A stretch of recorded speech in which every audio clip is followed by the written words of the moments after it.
Imagine you need a pair of boots for work. You have two choices. You can buy a top-tier, $500 pair that will last you 10 years, or a $50 pair that will last you 6 months. Here's the catch. You only have $50 in your pocket. You can't afford the $500 boots, even though you know they are the better deal in the long run.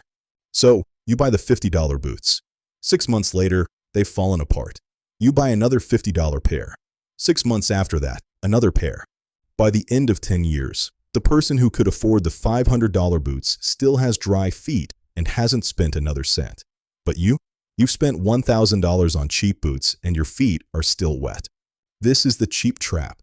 It is the fundamental law of modern economics that makes being poor, or even middle class, incredibly expensive.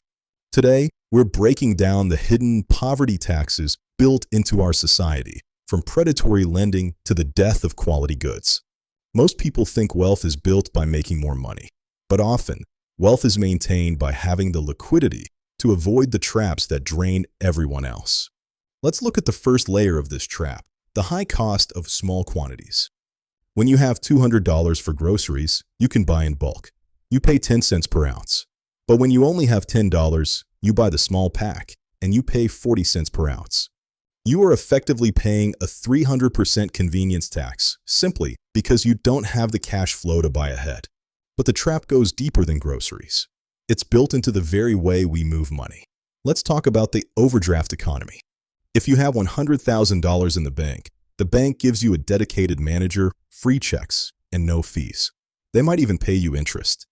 But if you have $10 in the bank, they charge you a monthly maintenance fee. And if you accidentally spend $11, they hit you with a $35 overdraft fee.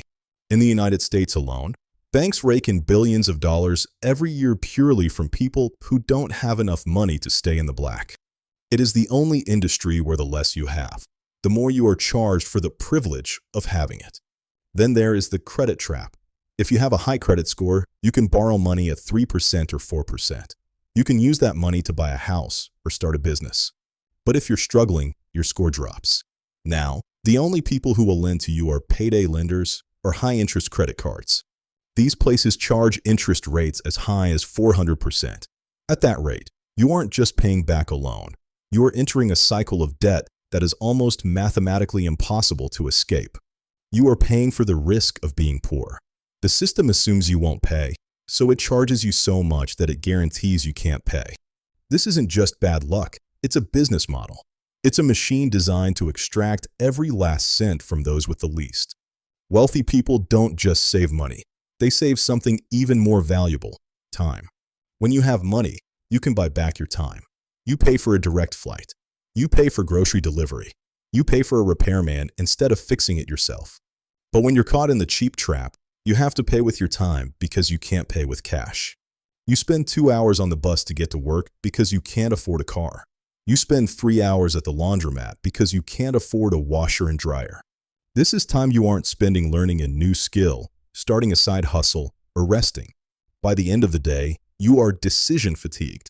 Your brain has used all its energy just trying to survive the day. This makes you more likely to spend money on easy things, like fast food, because you don't have the energy to cook.